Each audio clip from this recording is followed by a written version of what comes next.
Hello everybody, and welcome back to the Health Wealth Podcast.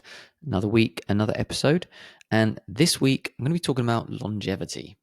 Things that help to give us longevity, things that help us to achieve optimal health and to live longer. And looking at what these things are, and some of the myths around some of the things that we're led to believe what they are, what actually is really going to help us to live longer. But before I get into that, this is going to be episode 98, which means that we're only 2 away from our 100th episode. And as I said before, it's going to be a special episode, the 100th episode. And we're getting a team of experts on. Going to have a panel of experts.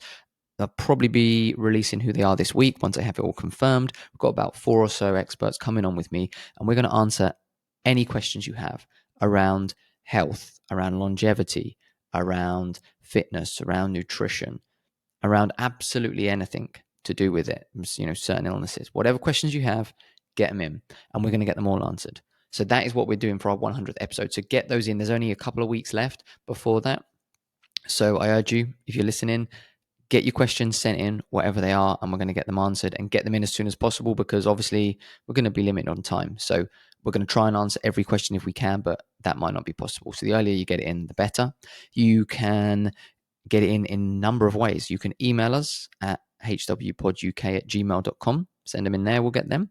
You can comment on any of our social media or send a DM to any of our social medias, which are mostly at hwpod UK. Or you can comment on this podcast episode as well, and just get your questions into us, and we're going to get them all answered. And anything you have, doesn't matter what topic it's on, and we'll get them answered and hopefully help people to improve their health and to educate people at the same time, and help, even if it's things like, what meals can I eat? I'm eating a certain way. What meals could I do? What foods could I put together to make it more interesting? Anything like that, along with the more serious questions. So make sure you get them in. But jumping back into this week, as I said, I'm going to talk about longevity, and I'm going to jump a bit to talk about the blue zones. So I recently did a podcast with Richard Smith where we completely took apart the blue zone myths, because they are just myths. It's just a marketing ploy, and they're very well marketed, but they don't actually truly represent what goes on in these zones and the things that give people longer life. So I'm going to be digging into what actually does give people longer lives, and I'm going to be talking about one particular zone in one zone in particular, which is Ikaria in Greece, because that's one I've really looked into and know a lot about. I was going to record this episode with Barry, because he, being Greek, he was going to speak about it with me, but he's got a few things on at the moment. He's not able to make it. So I'm just going to run through it, and we're going to look at what we're told helps them to live longer, and we're going to look at what it actually is that's making them live longer. Because, with some of these blue zones, one of the things with the blue zones was that not everyone is actually as long lived as was originally made out.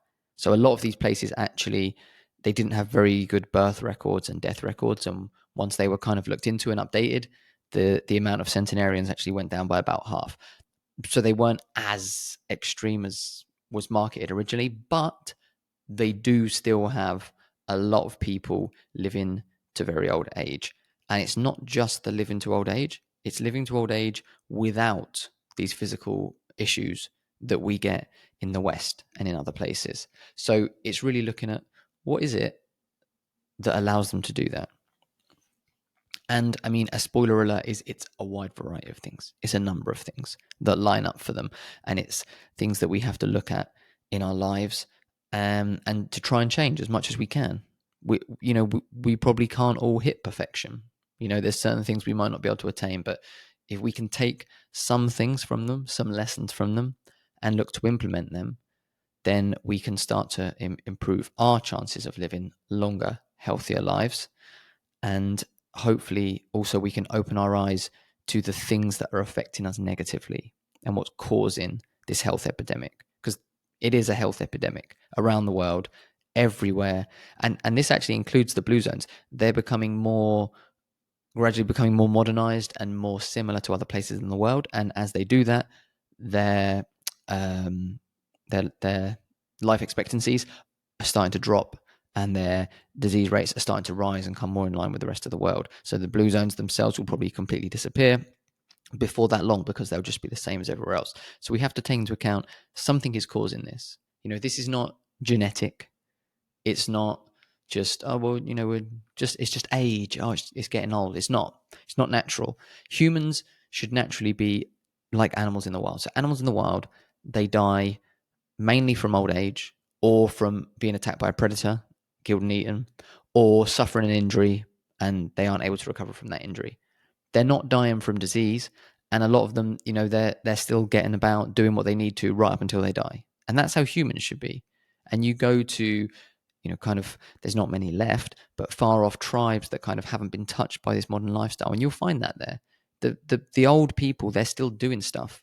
You come to Western society and someone reaches 80 years old, and that's impressive, and they're probably being a nursing home and they're hardly able to even move or walk around.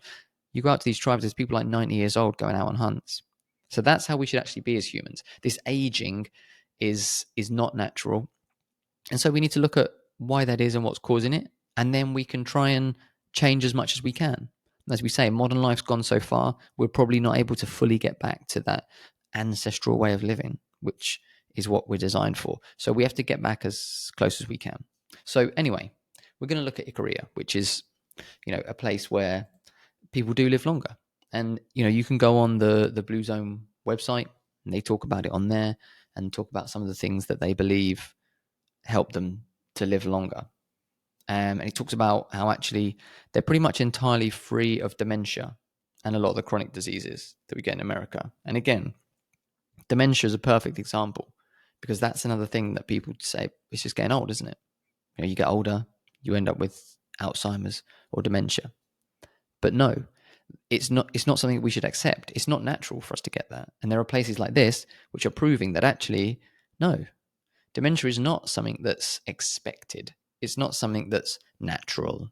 Oh, well, you're getting older, you're going to get dementia. No, these people are living into their 90s very regularly. I think 1 in 3 are expected to make it into their 90s here, and they're not getting dementia, and they're not getting these other chronic diseases. So clearly there's a cause for that, and there are things they're doing and things they're not doing which are, allowing them to do that.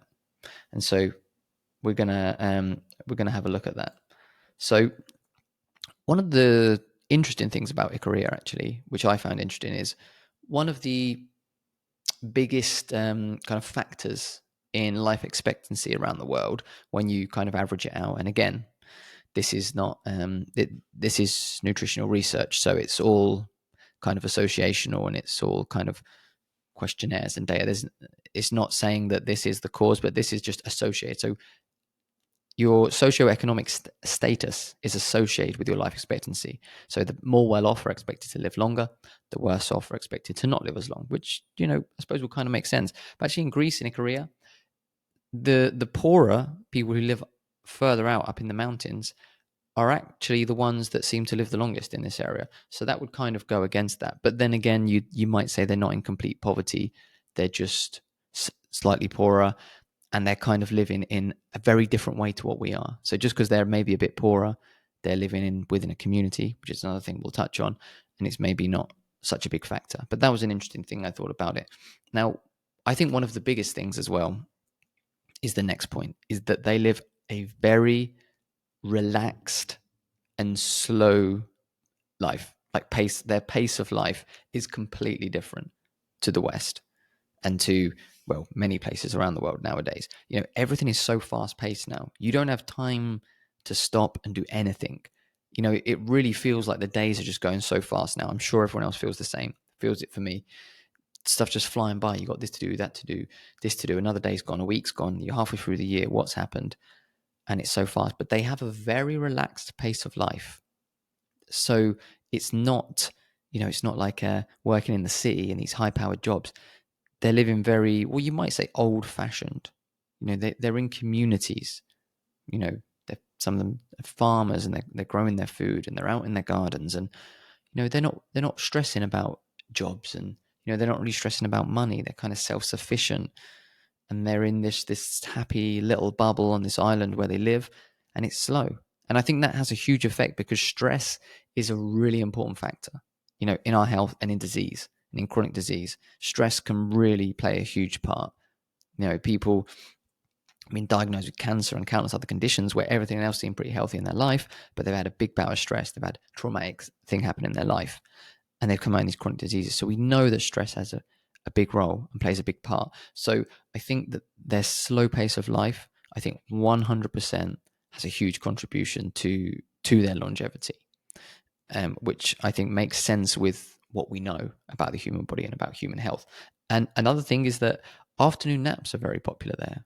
Now, napping is something I've never got into and never really looked at too much, but it's something that they do, and there's a lot of cultures do it, like in Spain where they take a siesta, things like that. And so the majority of them take afternoon naps, and maybe that's helping as well. But obviously that slow pace of life allows them to do that. If you're working in the hustle and bustle of the city and your life's stressed out, I don't think you've got time to be having too many naps. Another thing they do is practice some fasting. A lot of their fasting is around religious events and things, but they practice some fasting, and that probably has some benefit too. We know that benefits people. And also they're not, because they live in, again, we're talking sort of old fashioned, so they don't have the same kind of, they don't have fast food restaurants and the convenience stores, and so they're not going to be eating all day long and eating rubbish. They're going to be having longer gaps between their meals, eating just a couple times a day, which like with intermittent fasting, we know that has a lot of benefits to health. So that's probably helping too. And another thing which we talked about already with the community is really strong social connections. And we find this in all the blue zones. Again, when I did the episode with Richard Smith and we covered this, that is one of the strongest connections across all the blue zones, is their social life. They have these really tight-knit communities. They have people around them supporting them, family, extended family, friends. Everyone has their role. There's people there to help you. You're helping them out. Everyone has a place. Everyone has a purpose. And things like that are really important to health. And not just mental health, but to physical health. Just that feeling of belonging and having that purpose and having that support. It makes a big difference. And I think it's one of the things that we really don't have nowadays. We've recently moved, but in our last house, we used to joke with our neighbors a lot and tell them that it was the first place we'd lived where the neighbors actually made friends with us and were nice and friendly, and we chatted with them and got on really well with them, and we made some great friendships there. In a lot of other places we lived, didn't really even speak to the neighbors. My mum and dad lived on the same road for over 30 years. When I was younger, knew nearly everyone in the road, just a little close. Nowadays, they know maybe 2-3 people in that road, because we don't have that social aspect. Everyone's really keeping to themselves. As a society, we do our own thing. Even just a family. You look at the family dynamics, and in the you go back into more ancient times and ancestral times, and there's certain cultures that still do this, but families would be together.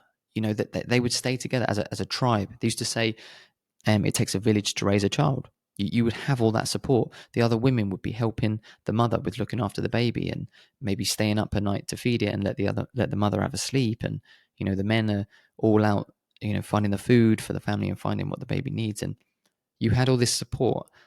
And some cultures still are like that. You have like 3 generations in the one house under the one roof, and they're all helping each other. But in the West, we've really had this ideology pushed on us that everyone wants to do their own thing. Like as soon as you're old enough and you find a partner, okay, we're going to go out and we're going to get a house on our own. We're going to do our own thing. We're going to raise the child on our own. And you don't have that support. Often people have, the parents, the grandparents are maybe reasonably local and they might help out now and again, but people are very, very unconnected. And that has a big effect and has been shown to have a big effect. And it's one of the most powerful things in these blue zones where they have longer life, is they have great community. So it's another thing where we've really got away from how humans should live and how humans used to live. Ancestrally, we lived in communities. We say lived in villages all together, everyone helping, doing their bit, helping each other out. And we've lost that. And that does affect us. And a lot of people would probably think like that, nah, that doesn't have anything to do with how's that going to affect my health?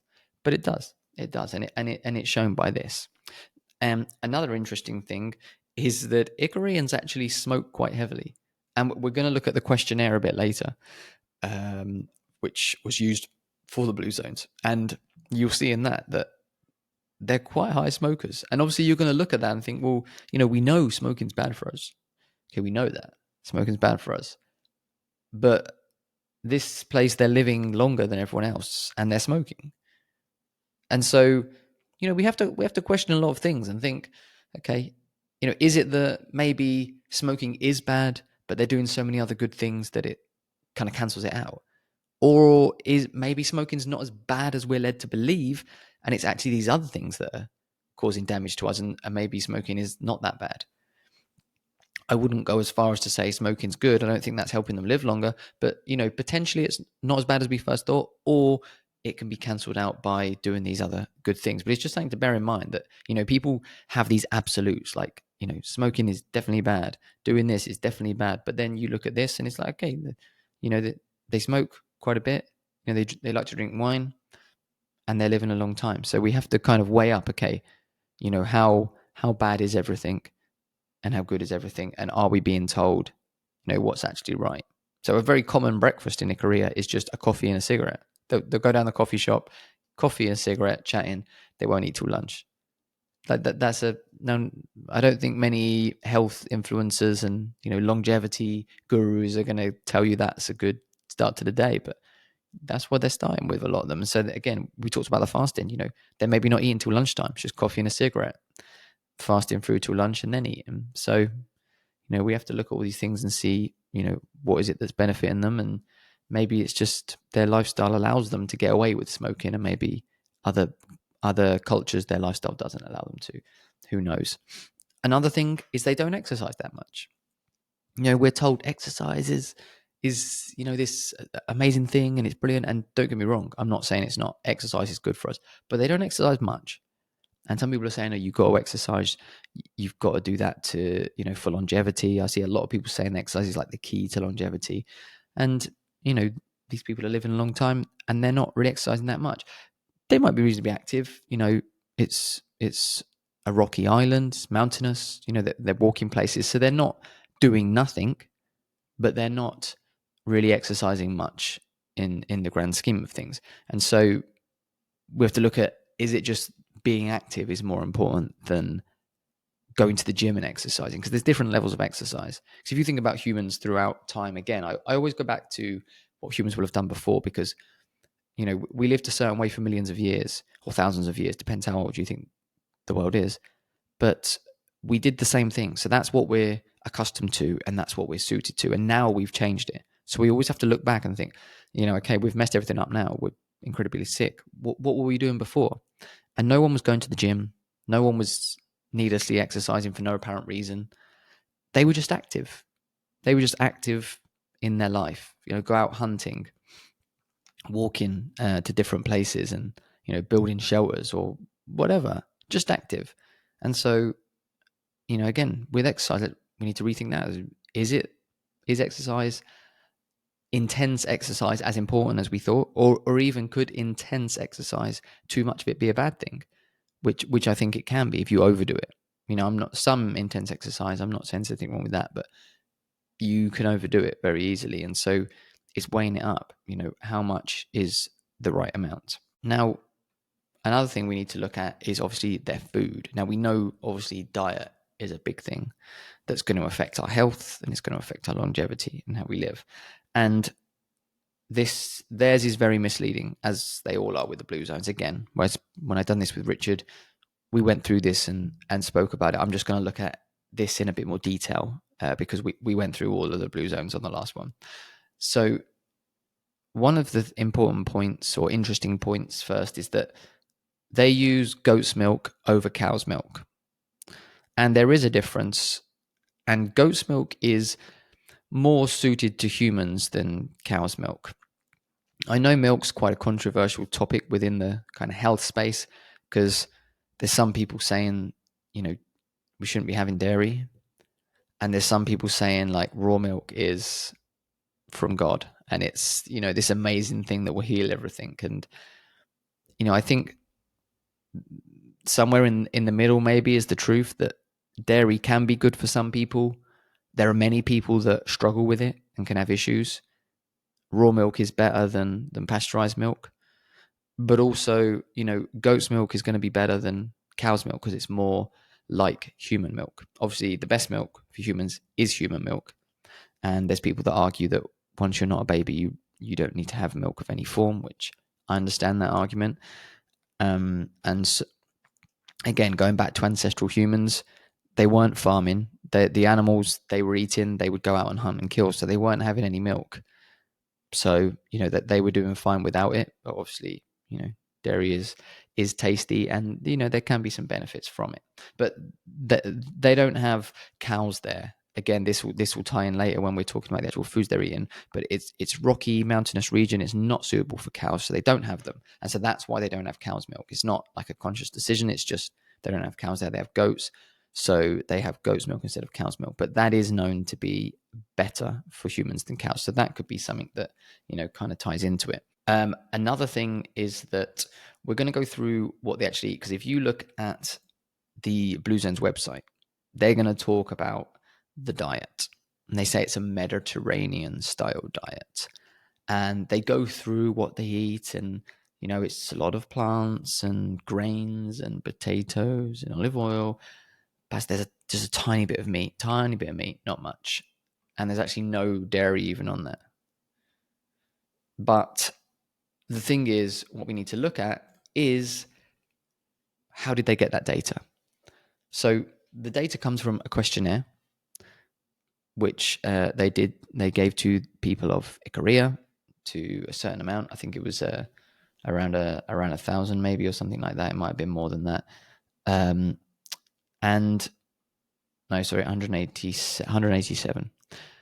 They gave them a questionnaire to fill in order to get the nutritional data. So you're thinking, okay, they're going to find out what Icarians are eating. So obviously they'll give them a bit of paper, a table, and the Icarians will write down everything they eat, right?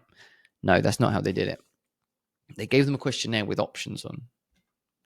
So options of, how much of this do you eat each week or each day or whatever, and then they put it all into a table, and that's what they came up with. But these are the food groups that were on the questionnaire. I'm just going to run through them because this is one of the reasons why this is so skewed the wrong way. So these are the food groups. They asked them how much they eat per week, so how many times a week. So olive oil, there's a food group on its own, apparently. Cereals, fruits, vegetables and salad, legumes, fish, potatoes, sweets, red meat, and products. Now, one of the huge things that should immediately jump out to you is dairy is not mentioned once on that list. So they've not asked about dairy. That's not there. Is not on the list. And dairy is one of the biggest things that they actually eat there. So we said about they have the goat's milk, which they use, and they use that to make cheeses and many other things. And it's actually a very big part of what they eat is actually the dairy. And this was not on there at all. So there's no mention. And you have to look at that and think, why would dairy not be on there? That sounds like something very deliberate. The cynicalness of me, the cynical part of me would say that seems deliberate to not ask about dairy, because it's one of the main things they eat. And then the other thing you'll notice is that the only meat it mentions is red meat. Down at the very bottom, it says red meat. Now, we've already talked about they don't have cows here. So, they don't have cows there. They're not going to eat red meat, are they? One of the other things is that Greeks don't class lamb as red meat. So I know in the UK, I think in America and some other places, we would class red meat as beef and lamb, both of them. In Greece, they don't. They class beef as red meat. Lamb is different to them. They wouldn't include it as that. So obviously they've asked about red meat, which is low because they don't eat much of it. They don't have cows there. But they do eat lamb. They do eat goat. They do eat chicken. None of them are on there. So obviously, meat comes in pretty low on the survey, but that's because there's nothing there. That olive oil is on there, but the main thing they actually cook with is ghee and butter from the goats. That's the main thing they cook with. Olive oil they might use to dress some salads and do a tiny bit of cooking. But obviously, if you read the questionnaire, you'd be like, oh, okay, so they do all their cooking with olive oil then, because that's what's on there. But they haven't asked them about the dairy, and that's the reason why it's not on there. So we have to start to understand how things are manipulated. And this is why the blue zones are classed as these plant-based places. The blue zone diet, the guidelines for it, say 65% carb, 20% fats, 15% protein, and 95% plant-based. That's their guidance based on the blue zones. But if you look at them properly, as me and Richard did, they're pretty much all actually animal-based. They all have some animal products and some plant products. They're not like carnivore or anything like that, but they have more animal products than plant products. But obviously, if you look at the Blue Zone diet and the Blue Zone website, you would be fooled into thinking they're plant-based, and they're not. And this is a perfect example. They have a questionnaire that doesn't include dairy and doesn't include all these types of meat. So yeah, clearly plants came in higher because that's all they were asking them what they eat. And it was done also in the summertime, meaning that things like fruit was on there. People said, yeah, I ate a bit of fruit because they eat it in the summer when it's there and when it's available. But the rest of the year they don't. It's lower. Because one of the other things that Icarians do, which I think again is another thing that contributes to their longevity, is they eat very locally. Everything, pretty much everything, there might be one or two things, but pretty much everything they consume is from within a couple miles away, really local. So that's why they don't have cows on the island, so they don't eat beef. Everything's local. Fish is pretty low because although they're an island, they don't actually eat a lot of fish there. Fishing's not very big. They have, the goats, they have the lamb, chicken, and the dairy are some of their big things. But they eat very locally. So when fruit's in season, yeah, they'll eat some fruit. But the rest of the year, not so much fruit, not so much vegetables. On the questionnaire, potatoes were on there. They came up at a certain percent, but potatoes was like 9%. But potatoes have actually only been in that part of the world for around 50 years. So before that, they didn't have potatoes there. Same with like tomatoes and things like that. They're actually quite recent. So for the majority of these people that have lived long lives, more than half of their life, they've been not even eating these foods. They were eating other foods. So you can't say, we can't say anything for sure from it. It's just data. But, you can't say that things like potatoes and grains are the reason that they were living longer, because they're eating small amounts, and also they weren't eating them for the majority of their life. A lot of these things are recent, and they didn't used to have them. So it's just understanding how we're manipulated. Data is so easy to manipulate. People don't think it, but it is. Look at that. You go on the website, you read it, and you're like, yeah, they're plant-based, 95% plant-based. They hardly eat any meat, no dairy. So perfect. That's a good diet for me to live long. But in actual fact, we look at it and we say, okay, what do we Koreans actually eat? Oh, they eat an absolute ton of dairy. I think they got over 50% of their fat is from dairy. And they actually eat a ton of meat as well. Every single meal they have will be meat-based. And then they'll probably dress it with some vegetables, very small amount of grains. So the truth is very different to what we're told. It's a nice story. They spin it well, they market it well. You have the Netflix documentaries talking about it. But this whole plant-based push is just marketing. It's a marketing scam, and it's to get people to do it. And this is not to say that you can't be healthy eating some plants, because here, clearly they are eating some plants. They are eating plant products, and they're living a long life. So I'm not saying you can't eat plants to live long, because, they are. But what I'm saying is that we're being lied to about the amount of plants they're eating. It's not plant-based. It's animal-based with some plants as well. And the really important thing, like I spoke about, is everything's local. They're not getting their fruit and veg flown in from South America that's been sprayed with all kinds of pesticides and has chemicals on to make it last for 6 months before it's sold. They're getting stuff local local produce, just grown there without all the chemicals, picked and eaten. And that in itself makes a huge difference. And then, of course, they're not over consuming it too. They've got this really relaxed pace of life. They have a great community. They have a lot of sunlight as well, which is something we haven't even touched on yet. But all of the blue zones are very favorable in the amount of sunlight they get. With that, their latitudes are very favorable for that. And sun is another thing that's really, really important to our health. The majority of the world are not getting enough of it. And so, in these blue zones, a lot of them have this relaxed pace of life. They also get a lot of sun. And due to this relaxed pace of life, they're outside. They're not stuck in an office or in a car all day. They're outside. They're in the sun. It's relaxed. They have good community around them. And they're eating a local, natural diet that's consistent with where they're living, the times of year, that's homegrown, that's not covered in chemicals, that's majority animal based, with some plants as well, which are homegrown without the chemicals. And that is what is improving their lifespan.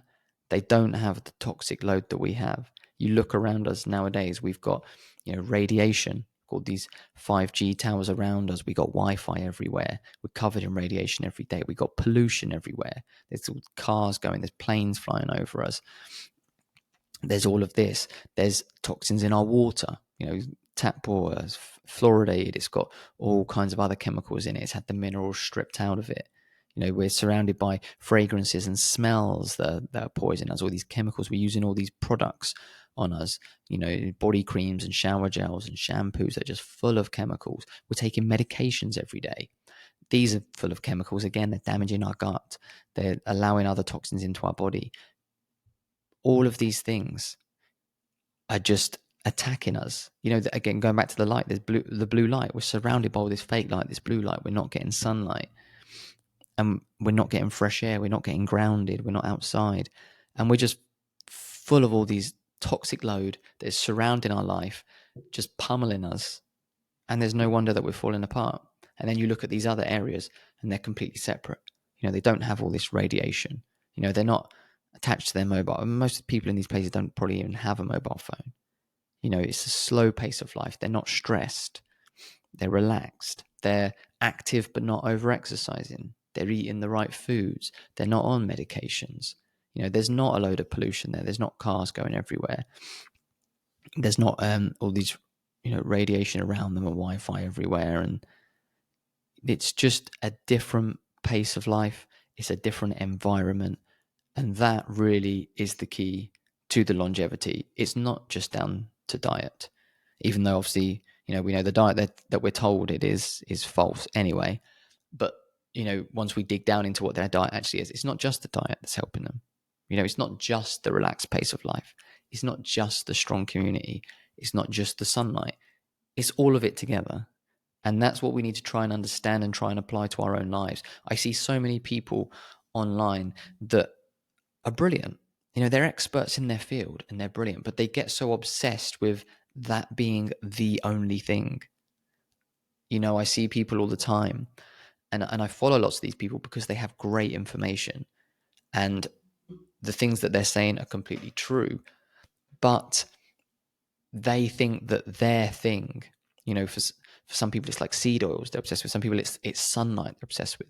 Some people it's certain diet, and some people it's exercise. And that they just think that their one thing is the answer to everything and nothing else matters. But the truth is that everything matters. And so you have to take bits from everywhere, take the good bits they're talking about, go to someone else and take some bits from them and apply that to your life. And as I said, getting from where we are now to an ancestral life is probably impossible now. But what we can do is do as much as we can. You can cut down the amount of blue light you get. You can get a red light.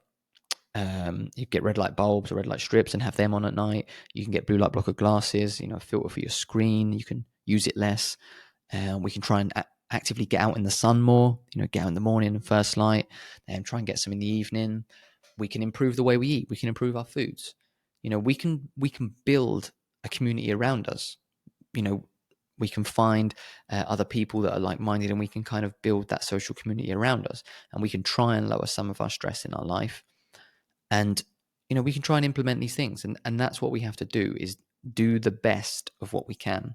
And if you can get a little improvement in each of them areas, then overall that's going to be a big improvement. And then maybe over time you can slowly continue to just improve all of those areas more and more, and get more and more health benefits from it. So I think it's my main message on this would be understanding that longevity and true health comes from many different areas, and it's opening our mind to these areas and trying to improve in any way we can in those areas, and just continuing to do that. Health is a journey, and it's a never-ending journey, and that's how we have to look at it. Unfortunately, everyone wants stuff instant nowadays. There is no magic supplement that's going to fix you instantly. There's no one little trick that will just fix you instantly.